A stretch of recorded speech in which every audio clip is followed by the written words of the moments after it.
I can still recall that heart-stopping moment with crystal clarity, the way my stomach twisted into knots as if I'd been punched right in the gut. Pulling into the driveway of my beloved Lakeview Haven after a grueling weekend away handling some lingering estate issues for my late aunt up in the mountains. The sun hanging low in the sky over evergreen meadows. This peaceful suburban oasis tucked beside the serene expanse of Willow Lake in Maple County, a place I'd chosen for its tranquility. After years of courtroom battles, only to be greeted by absolute pandemonium unfolding on my own front lawn, caterers in starched uniforms scurrying about like ants at a picnic, setting up long banquet tables covered in pristine white cloths that billowed slightly in the breeze, arranging rows upon rows of folding chairs in precise formations, wheeling out carts laden with silver chafing dishes steaming with what smelled like roasted meats and fresh-baked breads, colorful balloons tied to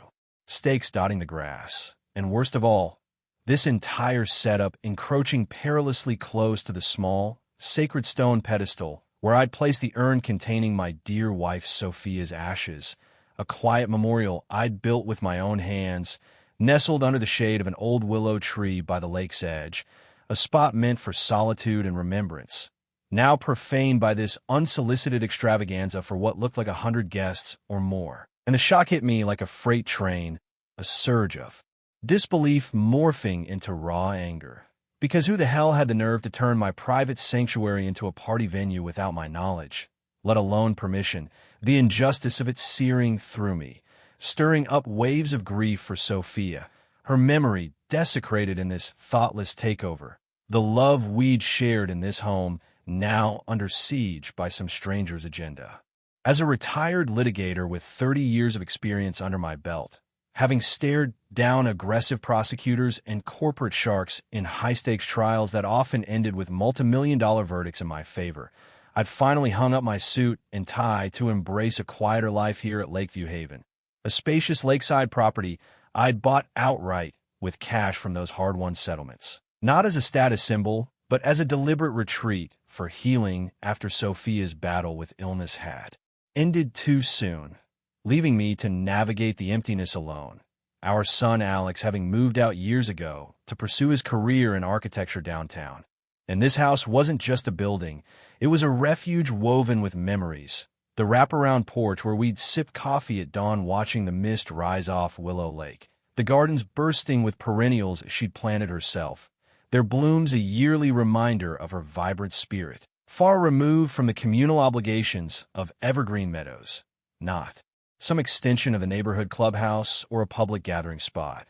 but my personal haven where I'd intended to spend my days reading legal thrillers by the water, occasionally offering free advice to old colleagues over the phone, my accumulated knowledge a subtle strength I rarely needed to unleash anymore. Yet in this moment, as I stepped out of my car, the gravel crunching under my shoes, the caterers casting curious glances my way, I felt that old courtroom fire flicker back to life. The tragedy of the situation weighing heavily on my chest, how one act of entitlement could shatter the fragile peace I'd cultivated, the unfairness gnawing at me like an old wound reopened, my love for Sophia and the home we'd built together demanding that I stand firm. Even as a hint of absurd humor crept in at the sheer audacity of it all, like stumbling into a bad sitcom episode where the punchline was my privacy. I'd received that initial inquiry via email from Ms. Victoria Langford, the domineering community coordinator of the Evergreen Meadows Residents Association, a figure infamous in the neighborhood for her micromanaging ways and her habit of enforcing rules with the zeal of a drill sergeant, asking to borrow my lakeside patio for their yearly fundraising bash, framing it as a community enhancement opportunity that would benefit everyone, her words polished but pushy, and I'd replied with measured courtesy, explaining that the property wasn't suited for large gatherings, that it held profound personal meaning as a space for mourning and reflection, particularly the area near Sophia's memorial, which I wasn't prepared to expose to crowds. My response infused with the quiet vulnerability of loss, hoping she'd honor that and back off gracefully. But evidently, she dismissed my refusal entirely, pressing forward with her plans as if my words were mere suggestions, the evidence staring me in the face as one of the caterers, a young man with a clipboard, approached hesitantly and handed over a printed contract bearing what appeared to be my signature at the bottom. A forgery so meticulously crafted it mimicked my looping cursive down to the last flourish. Yet I knew with absolute certainty I'd never put pen to paper on such a document, never even entertained a follow-up discussion beyond that email. And standing there amid the clatter of setup, the aroma of hors d'oeuvres wafting through the air, a storm of emotions brewed inside me. Anger at the violation, sorrow for the intrusion on my grief, and a touch of ironic amusement at how she'd gambled on getting away with it, assuming a widower like me wouldn't push back. But the injustice fueled my resolve, this blatant disregard for my boundaries, threatening the sanctity of my family's legacy, and I pocketed the contract, my mind already shifting into investigative mode, the tension beginning to build. Like dark clouds on the horizon, the backlash came swiftly, landing in my inbox with the force of a legal summons. An official missive from the Evergreen Meadows Residents Association imposing penalties of $2,000 per day for allegedly reneging on a fabricated verbal commitment. Their verbiage twisted into knots of pseudo-legality that would have made my old adversaries in court blush, and not long after. Ms. Langford herself rang my phone, her voice oozing with contrived sympathy laced with steel, casually, dropping that she possessed a duplicate key to my gate, hinting at prior unauthorized entries to assess the venue.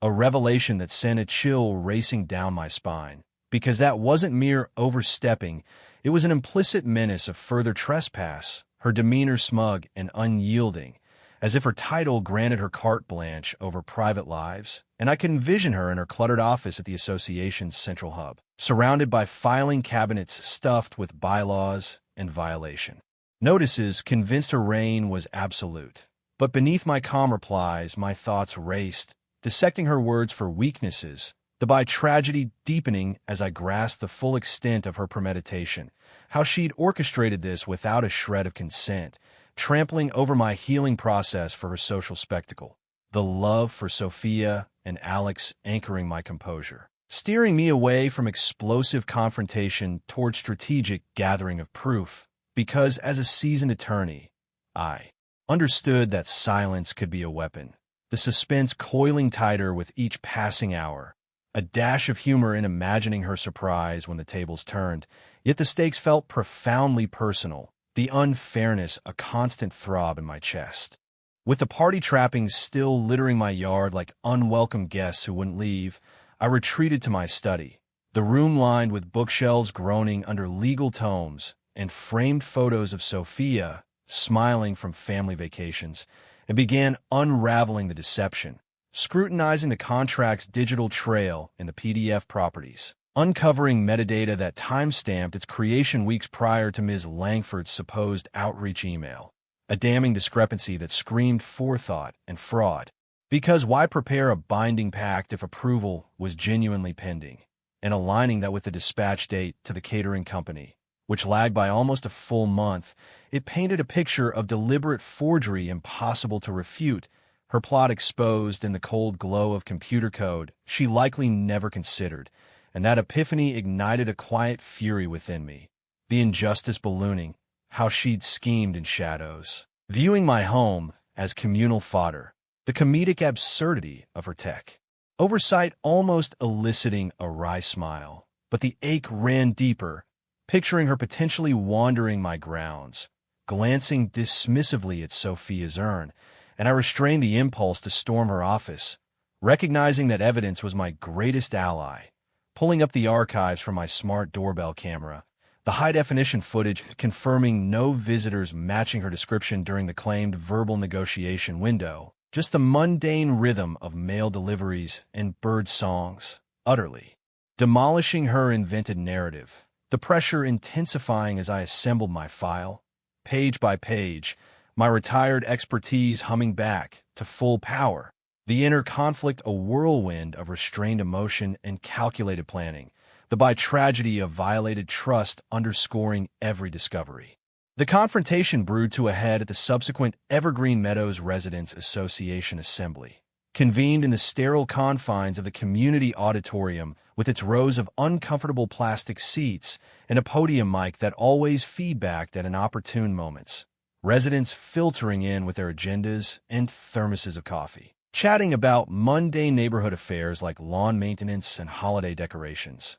Ms. Langford holding court at the front in her signature power suit, pearls gleaming under the harsh lights, exuding an aura of untouchable poise as she fielded queries about the gala's abrupt change of venue, weaving a tale of a gentleman's handshake agreement that I'd supposedly shattered at the 11th hour, casting me as the obstinate hermit thwarting community spirit, her accusations hanging in the air like smoke, but I bided my time in the back row, pulse steady amid the rising indignation, then stepped forward when called, my voice calm yet resonant. From years of closing arguments, dismantling her story methodically, beginning with archived public filings of prior event permissions that established no history of appropriating private residences, segueing into the association's own monthly bulletins that contradicted her chronology with glaring omissions, the audience's whispers swelling into audible gasps as the inconsistencies mounted. And in that electric instant, I unleashed the quotable zinger that echoed through the room. You can't. Ballot against the laws of physics, and phony packs plummet just as surely. Observing her facade splinter, her rebuttals faltering into incoherence as I turned and walked out,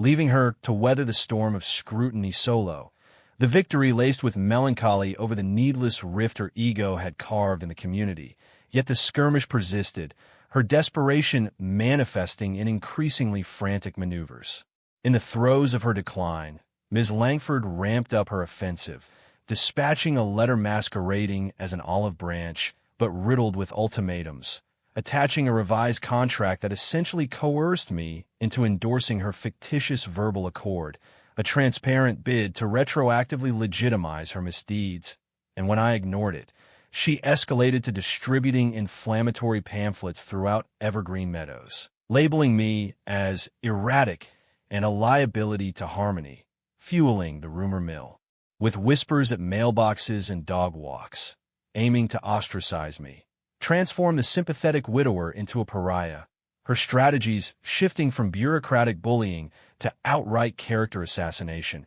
and the irony of her escalating blunders brought a fleeting chuckle to my lips, envisioning her hammering away at her keyboard in a panic. But the wound cut deep, jeopardizing the serene existence I'd forged in tribute to Sophia, the inequity of persistent shadow over my days, yet fortune favored. Preparation, my discreet surveillance equipment capturing the coup de grace, crisp audio from a concealed recorder documenting a clandestine board huddle where they schemed to disconnect my electricity as leverage, crossing irrevocably into felonious territory, the proof accumulating like an avalanche poised to bury them, my devotion to family, to upholding what was right, fortifying me through the escalating strain, the pinnacle of suspense approaching as her empire teetered on self-inflicted faults. The snare closed definitively on the scheduled evening of the phantom festivities, invitees arriving in elegant attire,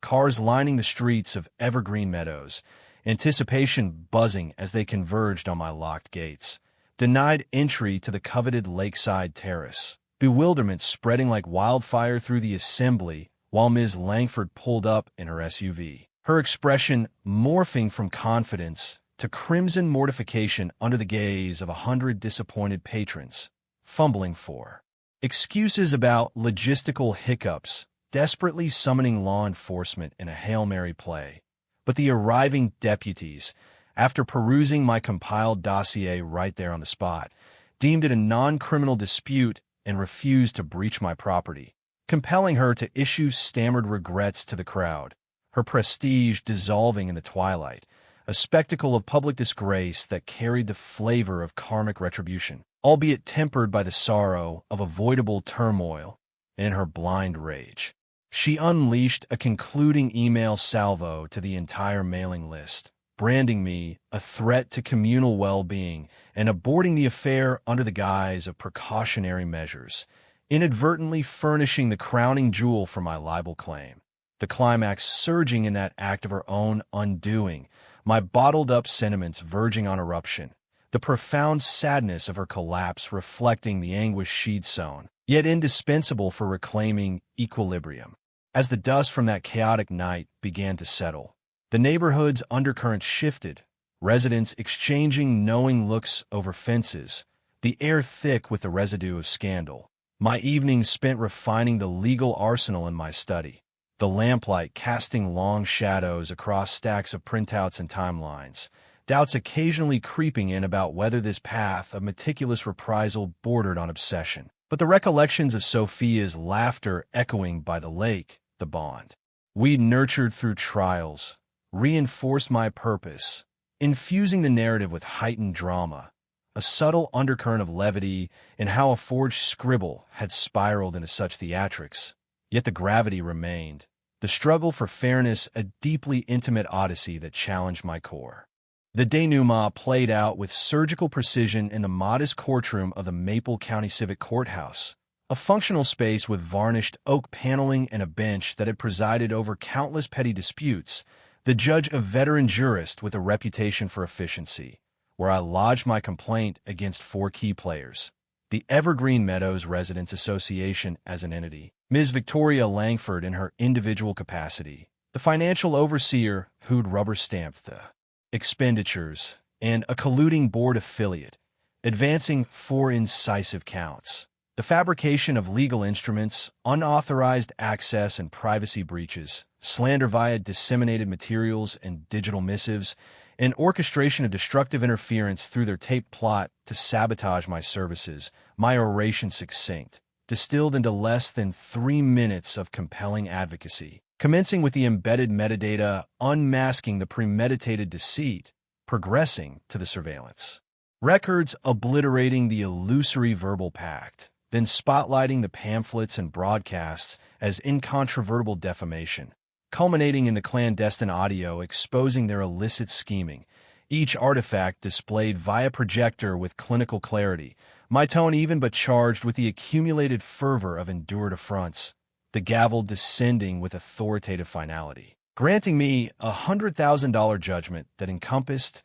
not merely the levied sanctions, but the intangible suffering inflicted, Ms. Langford's visage collapsing into defeat, her dominion annihilated in that fleeting, formidable hearing, the chamber's silence a resounding affirmation of vindication, my internal maelstrom at last bursting forth in subdued elation as I departed, the burden alleviating my reverence for Sophia, for the abode we'd cherished, ultimately affirmed. In the reverberations that followed, Ms. Langford abdicated her role sans a sincere contrition, fading from the communal stage she'd once dominated. Her sway evaporated like dew under dawn's light, the association compelled into overhaul amid resident outcry, enacting fresh statutes barring the appropriation of personal dwellings for events absent explicit, authenticated accord, outlawing nebulous oral deals in lieu of documented, verifiable pacts, fortifying against future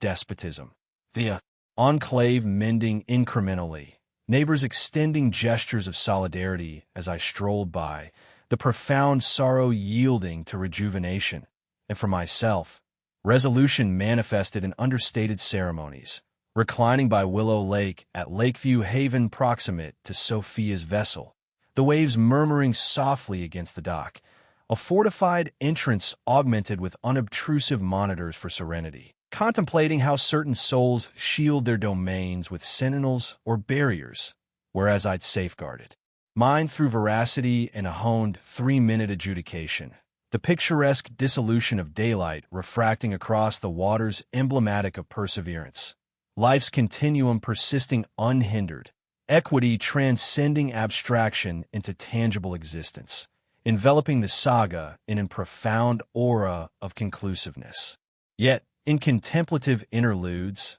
inquiries persist. Did my orchestrated quest for redress teeter perilously near vendetta, or constituted it the sole virtuous trajectory confronting such egregious misuse? Does the demarcation betwixt warranted reprisal and ethical transgression fade, when intimate bereavement is imperiled, And is authentic parity discovered in the tribunal's expeditious decree, or does it hazard perpetuating discord loops instead of cultivating authentic comprehension?